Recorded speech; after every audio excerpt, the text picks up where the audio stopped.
For this example, we will be using a 12-volt power supply for the lock, a 5-volt power supply for Chui, a fail-secure electric strike, alligator clips, and 2 wires. Step 1. Insert the relay wires into the back of Chui. The relay socket is located on the back of your Chui on the right, furthest from the barrel jack connector. The red wire will be the relay input, and the orange wire will be the relay output.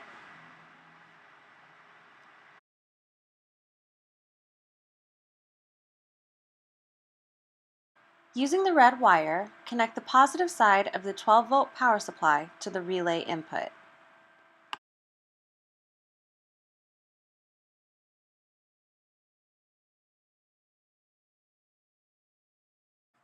Using the orange wire, connect the output of the relay to the positive side of the lock.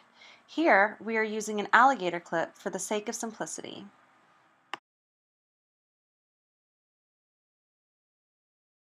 Using another alligator clip, connect the negative side of the lock to the negative side of the power supply. Next, connect the 5-volt power supply to Chui.